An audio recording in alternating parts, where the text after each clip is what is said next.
Bonjour et bienvenue dans cette Actu Formation consacrée au digital learning. Bonjour Marion. Bonjour. Pourrais-tu te présenter en quelques mots et nous décrire un petit peu tes missions au sein du CSTB Formation? Oui, donc moi je suis au CSTB Formation depuis bientôt 5 ans. Je suis conceptrice en digital learning et ma principale mission c'est de développer des formations à distance, donc développer du digital learning. Donc on voit qu'on va parler de digital learning, commençons simplement. Qu'est-ce que le digital learning? Le digital learning, c'est l'apprentissage par le numérique. Dans l'apprentissage par le numérique, on peut avoir des formations asynchrones, type le plus connu e-learning. Donc l'apprenant suit la formation en autonomie sans avoir de formateur en face de lui. On a aussi des formations synchrones, type classe virtuelle. Là, on a un formateur en face de nous avec un horaire, une date prédéfinie. Et on a aussi des formations qui regroupent un peu les deux, type MOOC. Donc c'est une formation en ligne avec des moments avec un formateur. Et ces formations en digital peuvent être accompagnées d'une formation en salle. Et dans ce cas-là, on va plutôt parler de blended learning. Le MOOC, pareil, on voit que c'est un terme qu'on voit beaucoup ces derniers temps sur Internet, on entend beaucoup parler. Est-ce que tu pourrais en quelques mots nous dire qu'est-ce que c'est qu'un MOOC? Alors un MOOC, c'est Massive Online Open Course. C'est une formation gratuite qui est ouverte à tous et qui est développée donc pour beaucoup d'apprenants. En général, il dure entre 4 et 8 semaines et la publication du contenu se fait par semaine. Donc chaque semaine, il y a un nouveau contenu. Ça permet de fédérer un grand nombre d'apprenants en même temps et il y a souvent un forum sur les MOOC, ce qui permet de créer une communauté, de créer des échanges entre apprenants et avec les experts. Donc on voit qu'on est au niveau de l'apprentissage par le numérique, donc c'est vraiment l'évolution des outils numériques qui a permis cet avènement du digital learning. Ces dernières années ont été on voit spéciales au niveau du contexte. Quelles évolutions en sont ressorties au niveau du digital learning? Le contexte a permis à tout un chacun de vraiment gagner en compétence sur l'utilisation des outils numériques. Ces outils numériques qui d'ailleurs se sont développés énormément pour répondre aux besoins. En parlant d'outils, justement, quels sont les outils qui sont utilisés dans le domaine du digital learning? Alors, les outils en digital learning, on en a beaucoup parce qu'on fait beaucoup de formats d'activités. On va avoir des outils pour créer des quiz, des activités interactives. On va avoir des outils pour créer de la vidéo, beaucoup de vidéos.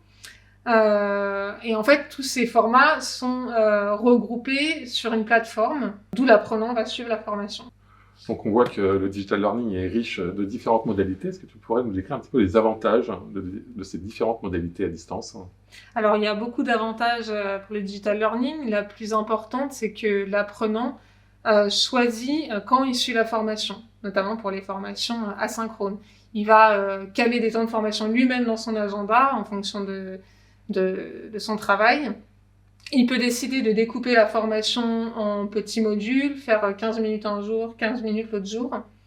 Il suit son avancement de manière autonome. L'autre avantage, c'est que l'apprenant peut suivre la formation où il veut, chez lui, au travail, en coworking ou même dans les transports, du moment qu'il y a une connexion Internet. Côté RH, il y a un gros avantage sur la diffusion de la formation. On peut l'ouvrir à beaucoup plus d'apprenants qu'une formation avec un formateur en salle. Les responsables formation peuvent avoir en temps réel le suivi des apprenants grâce à un reporting qui est automatisé. Et pour finir, étant donné que ces formations peuvent être développées à grande échelle, le coût est optimisé. Il a été longtemps fait la critique au e-learning que l'engagement des participants était compliqué. Est-ce qu'il y a eu des nouvelles choses qui ont été mises en place qui permettent d'améliorer justement cet engagement? Oui, tout à fait. C'est vrai que le temps où c'était un PowerPoint avec une voix off qui commentait le contenu, il est loin derrière nous. Aujourd'hui, on propose des formations beaucoup plus dynamiques, beaucoup plus rythmées. Donc, on crée des petites capsules d'apprentissage qui sont courtes, avec un objectif d'apprentissage lié à chacune, et sur des formats très différents. Donc, on va par exemple avoir une vidéo, puis une infographie, puis un quiz, et ce qui permet de garder un rythme très dynamique. Donc, grâce à ça, on a un taux de participation beaucoup plus important. Et les plateformes de e-learning, donc on appelle ça des LMS pour Learning Management System, permettent aux organismes de formation de créer des relances automatiques en fonction de l'avancement des apprenants. Donc ça va être individualisé. Un apprenant qui, par exemple, au bout de 7 jours n'a pas commencé sa formation, va recevoir une relance. Pourrais-tu nous décrire au niveau du CSTB Formation quelles sont les solutions digitales qui sont proposées à leurs clients? Alors, le CSTB Formation propose plusieurs types de formations digitales. On va avoir du e-learning, donc à suivre 100% en autonomie, ou alors qui peut être couplé avec une formation ensuite en salle, donc on va appeler ça du blended learning. On peut citer par exemple les fondamentaux du BIM, la pathologie de l'humidité dans les bâtiments, l'ACV. On va avoir aussi des classes virtuelles. Donc ici, ça se passe avec un formateur et un groupe, comme une formation en salle, sauf que ça se passe sur un outil de type Teams ou Zoom. Et au CSTB Formation, on peut proposer à nos clients des formations sur mesure en ligne. Donc là, il va y avoir tout un travail d'accompagnement qui va du recueil de besoins à la livraison, voire au déploiement de la formation sur un LMS. Donc justement, au niveau des formations sur mesure, quels sont les types de demandes que peuvent vous demander vos clients?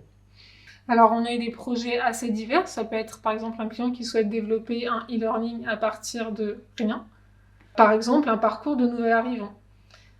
Mais ça peut être aussi des projets de digitalisation de formation qui existent en présentiel et que le client souhaite basculer en digital. Ou alors des formations de type chaîne pédagogique vidéo learning. De plus en plus d'acteurs apparaissent justement sur le marché de la conception de modules ou de formation digitale. Est-ce que tu pourrais nous dire quels sont les avantages du CSTB Formation sur ce secteur? Alors au CSTB Formation, nous avons un pôle digital qui est développé et qui nous permet de créer des formations de A à Z. Le pôle digital au CSTB Formation a des compétences techniques et des compétences pédagogiques. Donc pédagogiques sur l'accompagnement et la création de tout le contenu de la formation, et techniques sur tout ce qui est avec création des activités, création des vidéos, montage et déploiement de la formation sur le LMS. Nous avons aussi la chance d'avoir des ingénieurs au CSTB avec qui on co-construit le contenu de nos formations. Merci. Merci à vous de nous avoir suivis pour cette interview consacrée au digital. N'hésitez pas à vous abonner sur notre chaîne pour être averti des prochaines interviews. Merci à vous.